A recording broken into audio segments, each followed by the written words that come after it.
Thank you so much for tuning in to today's episodes. Rockstars, today we've got Keith Campagna, who's the growth officer at a company called Accounted For. They are specialized in the physical therapy space to help all things accounting. So before you turn off the episode by hearing that, most of you are like, I don't want to hear an episode about accounting. You are going to, I promise, love this episode.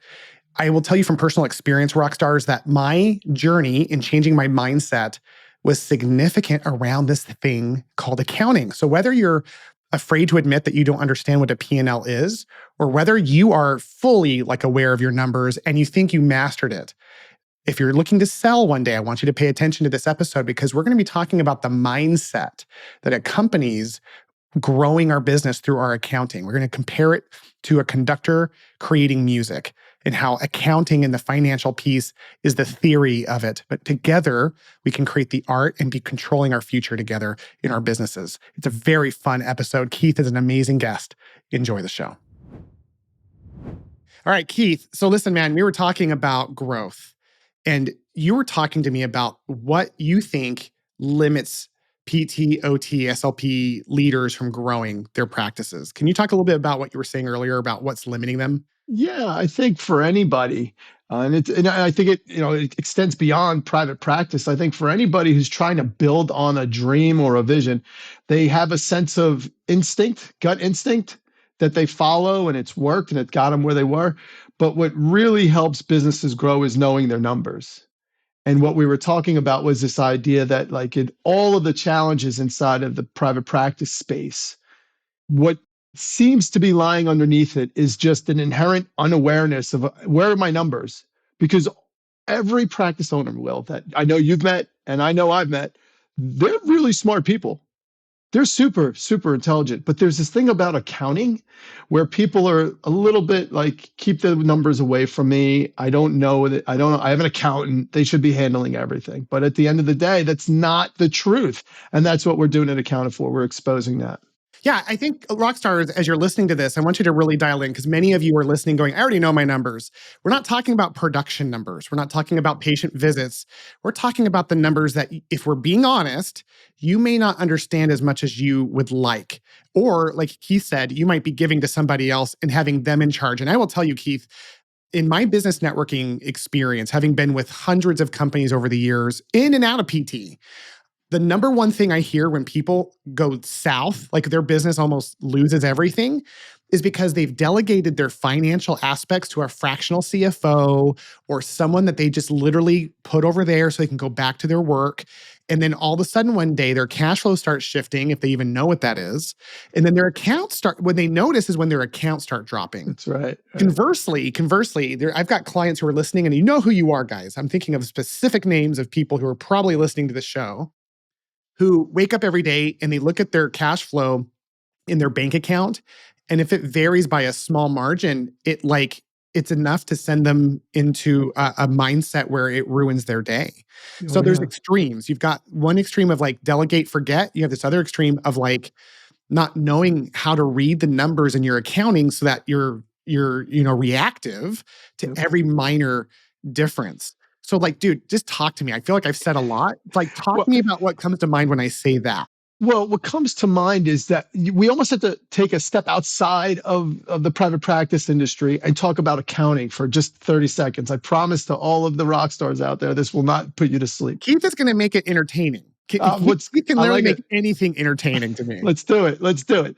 So if you look at the accounting industry and you go online and you searched crisis in accounting, you'll find out that in 2020, the industry that oversees the certified public accountants identified 75% of the certified accountants in this country hit retirement age in 2020. Wait, how many? 75%. What the crap? That's insane. If you think about the industry, what comes to mind? Old white dudes and taxes, right? Two things that people aren't overly excited about. Now, it's something that I know from being in the world that I grew up in. From a software advancement position, accounting is laggard. They manage taxes, and that's what everybody knows about accounting for. which it's why accountants work 4.5 months in the beginning of the year, is because nobody does any work until it's too late. And then the accountant's got to clean it all up. And then they take 2 months off to figure it out, how to fix all that. And then they re-kick their business development, right? But at the end of the day, all of these accountants are leaving the industry, and all of their human capital is going with them. And with that being said, they're losing their touch with the world, the business owners. The entire software industry is trying to fix a CPA problem, and very few people are addressing the small business owner problem. And that is that business is way more than just tax from an accounting perspective. It's way more than taxes. It's cash flow. And not maybe 1 out of 10 business owners understand the difference between cash flow and profit, let alone EBITDA or all the other metrics that come into play when growing a business. Yeah, man. So that is a huge insight, is that all of these experts are leaving the industry, and the way that it was traditionally worked was broken anyway. I went through in my businesses 5 different CPAs in my time frame, and I have actually done a number of combinations in bookkeeping and all these elements. But for me, from personal experience, rock stars, everything went from like workable to incredibly productive and profitable when I got that. I still don't know everything about numbers, but I'm not afraid of my P&Ls. I know the 20% that I have to know to manage and uphold my bookkeepers. And I don't consider myself an expert, but compared to many small business owners, they might think I am, because I can talk about cash flow and some of these terms. So talk to me, Keith, from your perspective, like how do you help your PT owners and or other business owners like understand their metrics? Like what do you do that's different around all that? Well, there's 2 things. One, there's this software everyone's heard of called QuickBooks, right? Yeah. And the funny thing about QuickBooks is that 8 out of 10 small businesses use it, but very, very few of them are actually using it, again, because it has to do with accounting, and there's a real mental block as it relates to getting close to accounting. So the data inside QuickBooks is not very accurate. If you think about bookkeeping, it inherently takes place in the past. So as a small business owner who's got a billion things on their mind, their best chance at looking at accounting is outdated information based off of tax reporting purposes. What we do differently is we actually take the data out of QuickBooks, we refilter it and put a bunch of rules in our software, then put it back into QuickBooks. So you, the business owner, you don't have to learn new technology, but we give data integrity to QuickBooks, which takes you out of the bank account math business, the one that freaks out everyone that you mentioned, right? And it gives you clarity. It gives you current state cash flow. I know my revenue's coming in. I know my expenses going out. But the key, we all have technology, but it doesn't mean that we're using it. What we do is we leverage, again, our proprietary tech to build forecasting trends and projections, and we coach the clients on a very fractional, based off of their need basis, on what to do with the numbers. And that's the big gap that just is what we fell into, literally, as we entered the private practice industry. How did you guys enter the private practice industry? Like what led you to that? Just like anyone else, well, references. Like the relationship inside this industry is different. And for what it's worth, my background is in software sales. I've worked in every industry, in every size company. I've talked to the owners or the people that work in there. I've never experienced anything like private practice. Simply put, my co-founder, Sean, he was working as a business development partner for an accounting firm. And him and 3 of the partners were at a table, and a private practice owner pointed his finger at all 3 of them one at a time and asked where his money was. And not one of them could tell him the answer. And so Sean decides to meet with the guy to understand it. And sure enough, Sean recognizes this opportunity. And just like you and I would over the weekend, he goes out and builds code, because That's what That's Sean what is he does. about. No, he never did it before. He Uh, literally learned the code to build this process that allows us to clean the actual data and provide the going forward metrics, so you know what to do if you want to improve your numbers, or there's a, ready for this one, there's a 3-month payroll or 3 payroll month coming yes. up. How do I accommodate that besides crap my pants as a Which small is, in other business words, it's owner? saying that is doing nothing because you see it Right. coming and you're like, well, cross my fingers. Let's just see how it happens. Right. Well, imagine having, instead of just your revenues, which again, this is a gap that we fill with the industry, instead of having all of those metrics that come in from the insurance providers and how much reimbursement you're getting, you have to assign your expenses to this. So when you combine your cost and your revenue, well, guess what? Now you know your financials. And that's the part that I think you were mentioning that makes you much more powerful. It's that Yeah. simple. Absolutely. And I have so many questions. It's hard because Rockstars, there's like 8 episodes built into this that we could talk through right now. But I'll tell you this, that in my world, that when we got to the point where I was able to understand those metrics, again, it was an accelerant. I mean, but it's so much harder, I think, when you don't have a financial background, that a lot of PT owners, OT owners, they just think, man, there's something wrong with me. I honestly feel there's a lot of like the imposter syndrome going on around their accounting numbers, and it can be an incredibly overwhelming world for people to get into because it can just be this like scary piece of it. So what would you say would be like a baseline focus for listeners who who almost are there? Like what would you say the essential reports are and why they should like pay attention to those reports? Yeah, so really good question. So the things that we do, we offer a free QuickBooks assessment. So I'll just share with you what we do, and then your rock stars can basically go about doing it. And if they want to talk more about it, well then, we'll see where that goes. But all things considered equal, we look at P&L, we look 3 years back, and we want to see macro trends. Yes, my revenue grew, but why? Yes, my revenue declined, but why? Like one of the things that sticks out more often than not is marketing numbers will go up, costs will go up, but revenue doesn't. What happened there? See, a lot, because people don't take the time to understand the numbers, they don't realize what's going wrong. We had a client who literally, oh, it looks like you're spending $3,000 a month on marketing. What's your ROI? I don't have any. And then they stopped paying $3,000 for something that wasn't getting them an ROI. Well, like $36,000 back into your bank account. Boom. Right. So there's the P&L, there's the balance sheet, right? What's it look like right now? And what can I look at from a labor? Like labor's the big one. What Always. does my labor look like in percentage of total cost? And if you're above 55%, why? It doesn't mean it's bad. That's a key thing. Numbers inherently aren't bad. It's the thing that got you there and the context, which is what comes when you work with somebody who can help provide context. And then the other one is the third one would be like a vendor management report. Try to figure out where you're putting your money to. You might not realize, like, again, just as an example, we've had clients where we've uncovered $20,000 plus of paid subscriptions that were of no use whatsoever, just purely outdated money going out. So if you could keep an eye on where the trends are, it could start curious, why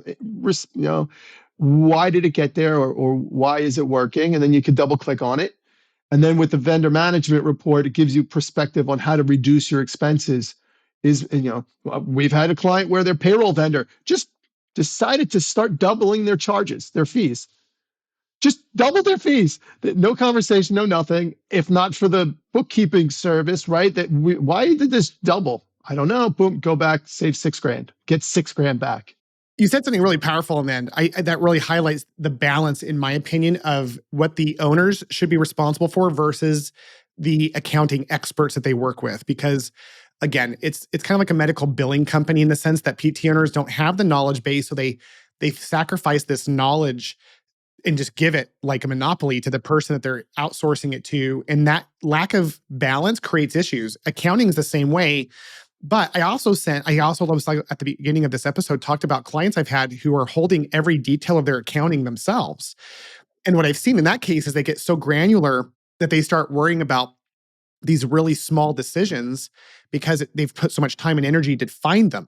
So Yep. you need an accounting group that's going to bring everything to your table and give it the right gravitas, the right emphasis of everything going, hey, here's a subscription differential. This is low-hanging fruit. We can just cancel it if you want. Or, hey, your labor cost was at this percentage, which by the way, rock stars, that was the number of all the accounting numbers that changed my world. Because I got gross and net income. Like I understood in general, like, okay, I'm making more money than I'm spending and that kind of concept. But the number one thing that I figured out with the help of a great accounting solution who's, not no longer even doing it anymore, was the percentage of payroll to income. How much do I spend on my payroll based on my income? And that became the North Star metric financially that led all of my decision making because, like you said, I'll rephrase it, information leads to inspiration. Where you guys come in, and I would say all of us need to have if we don't have the solution, is the information from the financial perspective that leads to the inspiration of the decision making. And the most key of those was the second thing you mentioned for me, which is understanding that payroll to income piece. How just out of more personal curiosity, how do you work with your clients around that number? Like what does that discussion even look like? Do you bring that to them and say, hey, you're paying 80% of your income to payroll? Like, what do you guys do to support them in that?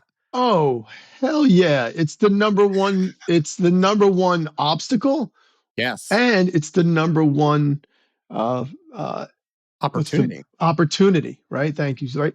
Like at a very base level, what we're talking about is how obviously unaware a private practice owner is about their business, not their profession, but their business, because they don't know that they're probably aware that it costs a lot of money to pay people, but they don't know how it falls into the actual landscape, the whole landscape of the business. And something you mentioned about the clients that are, or contacts of yours that are in the weeds. You mentioned they're like stuck on all these details. That's the thing that can get you I say wrapped around the axle, right? Like you have to see business is a game. And this is where the coaching comes into play, right? There's an offense and a defense. And if you're paying attention on this little thing here and you don't pay attention to the labor that you're spending, what's the point, right? Like the big win is in the labor. You know that. The second next win may be very well in how do I streamline efficiencies? How do I reduce my cost in certain areas by bringing in technology, which, by the way, another episode. Our industry is so young in accepting technology that the opportunity, and this is what brings us at account, we're like super pumped about being at PPS and helping. It's just this notion of there's so much opportunity, because it's not like you can't figure out how to get more money. It's not how you can't figure out how to recruit. You can't figure out how to improve a patient's experience. All of that's out there. You just have to figure out how to align the pieces in with the business that you have. And then, like you'll get better results. Yeah. And that's one of the reasons I have the podcast, because for me, I want to be able to bring solutions like you guys to the table because there's so many services and technologies that people just don't even know about. We are the very youngest in all of healthcare. Quick, just like highlighted that is when I talk about virtual assistants on my company's end to people, they're very much like, oh, tell me more. If I go to a non-PT event, if I go to dentists or anyone else, they're like, yeah, I've already got they've been doing it for 10 years. And we on like AI, we're early adapters of all these things, but that's why there's so much opportunity for owners are always like, well, how are we going to make greater profits with declining reimbursements? It's like, well, we have this whole efficiency realm that we haven't even tapped into, never, notwithstanding baseline services like yours that are just like oxygen that you have to have, that people don't even do that appropriately. There's so much opportunity for growth. I have friends who've sold, 10, 20 locations. After they stayed on for their while, they're starting more locations. Why? Mm-hmm. Because it's such a profitable, PTOT is such a profitable industry. It's so Yep. easy to make money when you've got the right solutions in place. And it comes down to dollars and cents, like you guys do it accounted for. And you used the term imposter syndrome earlier. So I want to bring that back because one of the things that I get to enjoy is this. I'm not a trained PT, OT. I'm certainly not an accountant. So I get to walk into the industry, eyes wide open, ears wide open, mouth shut, and I just listen. And the thing that I keep realizing and learning is that it takes a different mindset to go from a clinician to an owner, to an entrepreneur, to an exiter, to maybe even coaching, going back into the ecosystem, right? It really requires a mindset. And with each shift comes the imposter syndrome. I don't know what I don't know. I feel worse. I'm not going to move towards it. And it's not easy. It's not easy. No, it's over. I will tell you this. I think most people who are listening to this show, rock stars, I'm hoping you're already aware of these stages of mindsets. Like I'm hoping that's not a new topic, because if it is new, quickly, you go from like independent owner where you're exchanging time for money to where you start developing a team and systems and processes, and eventually you become a business owner where you exchange people and processes for money. This is all rich dad, poor dad stuff. And then you go eventually, the end goal being that you're an investor in your own company where you're exchanging money for money, and other people are running your business. And that's where, friends of mine have scaled to dozens of practices and sold and so forth. But maybe what's not clear to people who are listening is that their mindset shift has to occur around this amongst some very key divisions of their company. And what you're saying is that one of those key areas is accounting. Like when you talk about accounting, we're not talking about medical billing. Like that's the end result of that. The collections, it goes into the accounting side of things. That's revenue cycle. Revenue cycle, I would say also is another area where our mindsets have to shift over time. Accounting, it has to shift. Like early stages, they just need to know their income and their expenses. But if they're going to scale and ever become an independent, freedom-based owner, they have to know how to lead their leaders through finances. Yes. And not just their leaders, but the clinicians on the floor, right? Like there's this big movement, right? And funny enough, a lot of this, I have my own personal experience with helping a private practice that's local to me here because I had my shoulder I needed work on. Sure enough, I go see somebody and I can't shut it off, Will. So I'm looking around and I asked the woman that was the PT that was working on me, she was the manager of the location. So I started asking all these revenue questions because here I am sitting on a table. And I said, what challenges are you having? And she said, ancillary services, laser treatment, massages, all of these things that cost money. I can't get my therapist to talk about these services. And so I wound up getting a client laying on a table because of the different approach that really, when we think about the experience of the patient in a different way, you're able to lock in all of these elements. But if you don't, going back to what we were talking about, if you don't know the numbers, you could be going in the wrong direction or you could be spinning your wheels. But if you know the right numbers, it's just copy, paste all day long. It's very simple. What I love about accounting is that once people get a baseline understanding with the right partner, like an accounted for, it becomes very objective. A lot of what we do as Right. leaders requires creativity, and like there's something very black and white about the story that is told through our numbers. The biggest mistake I made in my business was looking at my numbers as a post-mortem, meaning I only looked at reports from like what happened last quarter. So I could, and that was, by the way, that was still very good. That was a mindset of like a manager level owner where I was still very much a manager in my business because it was good to know what happened historically that put me in the seat that I'm in right now. But history is only half of what numbers tell us. They're also the greatest predictors of future success. And that's one of the keys I tell people, and that rock stars, I would encourage you, if this is an episode that's really like interesting you and you're feeling even a little bit overwhelmed, I would encourage you to do this, is to sit down and watch Shark Tank. Watch Shark Tank with your phone and Chat GPT and listen to the discussion and not let anything go. When Kevin O'Leary talks about, acquisition cost, right then, What is acquisition cost? What is it? And start like having a dialogue with artificial intelligence while you're watching the show. It will be relaxing in some ways, but it'll also surprise you how easy it is to understand these concepts. And then once you put your arms around these, then it puts us in a position where, going back to what you and I are talking about, we can look forward and go based on historic trends. I can project, if I keep doing the same things, this outcome. Do I want that? Or do I want to tweak it? And that's where the fun comes in, right? I'm guessing that's where you guys have a lot of fun, is helping owners kind of create that future. Yep.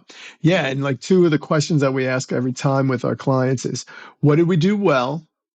And what didn't we do well? When you Right. say that, you're Because, talking about like we as their practice. You're not like, right, right, it's not a right. Yeah. survey for you. Yeah. Right, right. Yes, yes. Like what went well and what didn't go well for our clients. Right. And it really boils down to your point, if you understand the leading indicators, right? The past is the lagging indicators, the future is the leading indicators.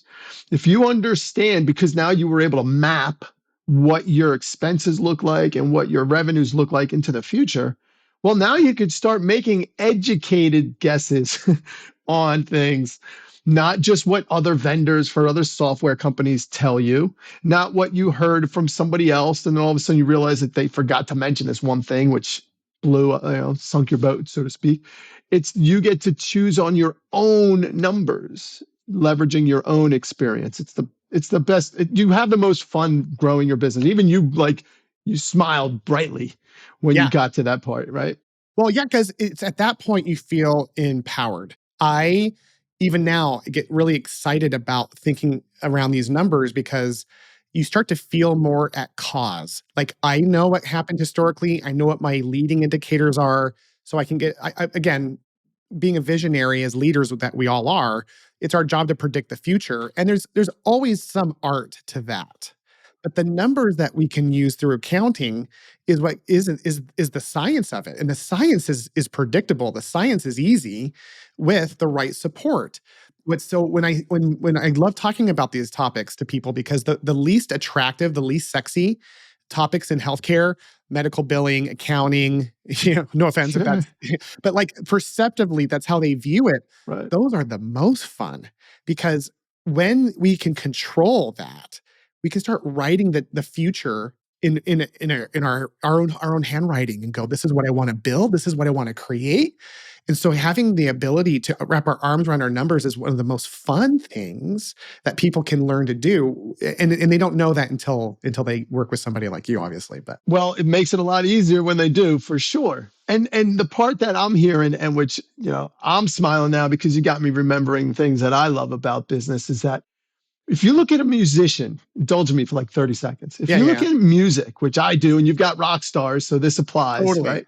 I was born to be a rock star. I have no musical talent, so I love being around other rock stars. But my point is that when you look at musicians, they make work look like play. And when you can do that, which is totally what you just described, when you can, as a private practice owner, restructure the way your numbers look and your business looks and your mind works so that the work becomes fun, you nailed it, dude. You're playing the game. You're no longer stressing. You're growing. And the best way to know you're playing a game right is to know that you're having fun. If you're having fun, other people will come and have fun with you, and away you go. Yeah, and that shifts everything. I want to just, for the rock stars that are listening, I want to keep going on this analogy of accounting being like music theory, and like the idea that as people are learning, the structure of the song of their business through the theory of their business through accounting, it is going to be a little bit left-brained. It is obviously left-brained. You're going to be learning how that works. My youngest son is a musical savant. He can listen to any sound and tell me the exact note. He's been doing that since he was 3. He's a master pianist at the age of 12. And what's funny is that he spends a lot of his time obsessing with music theory. He'll take out these pieces of paper with the lines, and he's just sitting there not playing music, drawing the notes and connecting them, but he hears the song in his head. And that's what's so crazy, is that there are business owners out there, guys, who are like my son, who are business savants. Like they just get this stuff intuitively, but most of us, 99%, aren't. But there's a lot of really talented musicians who aren't like my son, who just love the sound of music, who love to write the theory. And then when they start connecting their ability to create on paper and they can start hearing that song in their own head, then it's like, okay, what kind of song do I want to write? And that's where the fun and the beauty comes out. Yep. And no musician ever learned music alone. They leveraged someone else's music, and no business owner created a business alone. They all had somebody, a mentor or a coach. And that's the part there. Again, earlier in the conversation, what's missing? It's not just technology. It's having a coach that can easily either A, keep you accountable, or B, keep you motivated, or Always. C, or C, let you remind you to be excited about what's happening. Right? You're breaking out of the old mold and becoming someone better. Yeah, no, you're so spot on. Going back to my son again, he's constantly looking for the next teacher who's going to teach him more of what he needs. So it'd be like someone playing the piano without a teacher going, "Well, I'm a loser because I don't know how to play piano." It's like, no, man. Like everyone needs their instructor and they need the theory. And when we start to slowly progress, we go from chopsticks to Beethoven's Fifth. It's all about that it's not the age, it's the stage that we're in. And I do want to validate something, Keith, for our rock stars right now. That rock stars, I brought in a financial expert once when I had about 5 locations. I think we were doing roughly 4 million a year. I brought in a financial expert because I was just really struggling in that space. And so I went out and I found someone with no healthcare experience who had worked in every other industry, though, who came into our business. And after 3 months, he resigned. And I was like, "What's going on?" He's like, "This is too hard." I was like, "What do you mean?" Hmm. And it was because he was a CFO type, so it wasn't just accounting, it was like CFO level stuff. He goes, "Well, I was foolish to think that healthcare would be just like everything else. And what I've realized is that healthcare is completely different from a financial level because of medical billing." Like the biggest thing he was struggling with was more on that revenue cycle side, but how it diluted and confused him on the accounting side was where he drew the line. And so since that time frame, I've worked with people. I think it's really important. The lesson on this is number one, like if you're struggling in this on any level, maybe you get it at a base level, but you're realizing now you need to know it even better. Good. Go just realize that's the wonderful stage you're in. And that like a lot of people struggle in that. I would argue everybody I've ever met required a coach in healthcare. I don't think aren't any savants who could figure that complexity without help.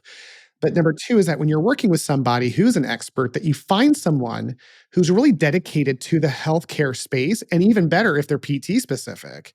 And that's one of the things I really appreciated about you, Keith, is that you guys are all in on PT. I mean, you guys have visions for PT owners. Why is it that you guys are so connected and passionate about the PT industry? When I see a company like yours come in, like obviously when it comes to opportunity, that could be in a lot of different areas. And I've been told by other mentors, there's better opportunities outside of PT and healthcare. What is it about you guys in PT that you're so passionate about? I mean, I can't. I'm not going to take away from the opportunity that's there, right? So there's the business opportunity excites us as a business because we could grow. But my mother's retired in ICU, CCU nurse. So, and Sean's mother, the founder, I believe she retired in healthcare. Right? I don't know to what level, but the point is that the community inside of PTOT is truly remarkable from my own personal experience.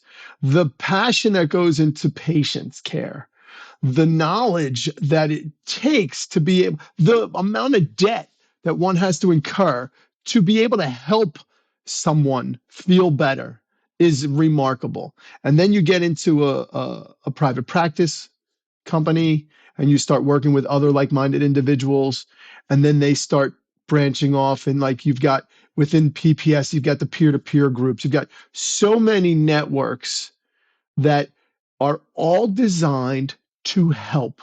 And honestly, I fell in love with the business world decades ago.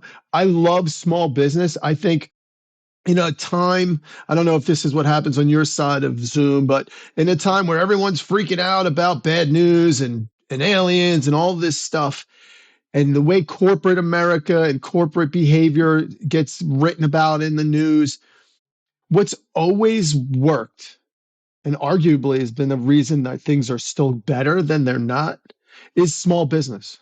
Yeah. And so private practice, I think, epitomizes healthcare. The thing that matters most is that people feel better as soon as they can and at their own control and maybe non-pharmaceutical manner, right? Yeah. And then the opportunity to build an ecosystem that works inside of a market that rewards people for hard work and good decisions. It's just super fun, Will. It's Yeah. super fun. It is fun. I think at the end of the day, two things can be true at the same time. It can be super fun to be in this business, and there can be incredible challenges. Those two things can be true at the same time. I think what makes it fun is what you and I were talking about earlier. This idea of like when we're in it with people, we're not alone. We're getting the right story and baseline understanding of our business so that we can start controlling our future. Then it becomes really worth it because of the business that we are in. I just want to second what you said too to our rock stars is that the businesses that you guys have taken on is no small thing. Like every little stand that every PT, OT, or speech therapist makes in their community is a stand against big farm. It's a stand against Right. dependency. It's a stand against the centralization or what do they call it? Where the consolidation of healthcare right Sure. now, Sure. private practices are diminishing in every sector of healthcare. So every day when that PTOT SLP owner gets up, turns on their computer or drives to their office, they're taking a stand for the greater good of all humanity. Not to be dramatic, this is literal, because Right. what they're standing for is the best quality healthcare because no one, and everyone would agree to this, no one gives better healthcare than private practice does in any of the healthcare segments. So for us to fight the battle, I want rockstars as you're listening to think of yourselves as generals of an army and like not minimize that, not minimize the impact or the importance of what you do, whether you have 2 employees or 20 locations, that every day you're getting up, you're taking a stand in big ways in that community. But you have to have you have to have generals underneath you. You have to have admirals. You have to have these leaders. And one of the single most important elements of your army is going to be the ammunition. It's going to be the energy that you have as a business. And what is that? That's the money. And who's your admiral over your finances? Who's in charge of your accounting? Do they have healthcare experience? 0 to 10, where's your mindset on that? Like, are you advancing your mindset around that? Do you have someone who's going to help you? Do you have a service you refer to? Do you have a guy that you talk to once a year when you pay his bill after he tells you what you owe in taxes? Or do you have an admiral who's on the front lines with you? And the only reason I brought Keith to the table is because that's who he is in his company. This is a very passionate person who I have heard multiple times through my network of how he is there with you as you fight this battle in your communities. So sorry to put you on the spot a little bit there with a slightly dramatic monologue, but it's true, Keith. I think you guys are making an impact in that way. What do you guys see for the future? Like if you could create if you got your own pen for accounted for, what do you want to see happen for your business in the PT space? I want it to be common behavior. One of the things we say a lot as it relates to accounted for with our clients is that there's common sense and there's common behavior, right? So like the idea that let's maybe we even start even smaller. The curriculum of learning private practice includes business management through accounting, basic stuff. So like the dissemination of information would be the answer, right? The idea that you too can understand this stuff. That would be the thing that I would want to see the most, because with that becomes everything that you just talked about, right? The idea that you know your numbers, you can be inspired by data that is there for action. It's not just a result. You now have something that you could move towards or away from to improve the overall business. So to me, I want to see more people become aware that it's out there. You don't listen, Accounted For is a great company, but we're not, you can go online, you can go and ask your current bookkeeper how they help with forward-looking projections and trends. It's out there. Go ask for help. And then the more that happens, I think the groundswell will just rise up. I love it. All right, man. So Keith, you're a leader. You're obviously an owner. Tell me give me some of your favorite, give me one of your favorite business books that you've read. What comes to mind is Outliers by Malcolm Gladwell. What comes to mind is How to Win Friends and Influence People by Napoleon Hill. I really like the 4 disciplines of execution, Oh, okay. or is it the 4 disciplines of execution? I think so. Yeah. Yeah. 4DX. Yes. Um, let's see. Rich Dad, Poor Dad's a good one. And I mean, dude, I used to read a lot. So the Challenger sale is a good one because it really brought to light the idea that if you want to make change, you have to challenge the status quo. Sounds silly, right? But I'm a huge fan. I'll call it business because I certainly applied to business. At Stephen Kotler, anything Stephen Kotler has written about flow state, read those because you could apply that mindset to what you're doing every single day. By the way, that was a surprise when we got to know each other, is that, when you meet someone who's in accounting, you have, like you said at the beginning of the episode, a pretty clear idea of what you think you're coming up against in terms of personality. You're thinking you're coming against the pretty stale, left-brained individual. You are so far opposite of that. You're this flow state, creative individual who's inspired by the art of accounting, and it's just a cool counter to like what most people experience, I think, in that space. I love it. Thank you for that. Appreciate that very much. But I would say I'm inspired by the art of business, Yeah. right? Like accounting just happened to come with business. And here we are talking about how accounting influences business. But at the end of the day, I appreciate what you said there. It's a lot of fun. It's a lot of fun helping. Uh, and I like to think we're doing a pretty good job. I will second that. Keith, thank you so much for being on the show today. If people want to get a hold of you, how's the best way they can do that? Go to the Accounted For website. It's accounted for the number 4 LLC.com. You could hit me up on LinkedIn, Keith Campagna. You could email Will and he'll introduce you to me. Either way, come find me. I would love to talk to you. And again, we can help in a lot of ways when the timing is right. Love it, man. Well, thank you again for being on the show. It's been great to have you. Yeah, you're the best, Will. Appreciate everything you're doing. Congratulations on all of it. Thank you. Thank you so much for taking the time to listen to today's episode. As a thank you, I have a gift. In today's show notes, there's a link for you to join the Stress-Free PT newsletter.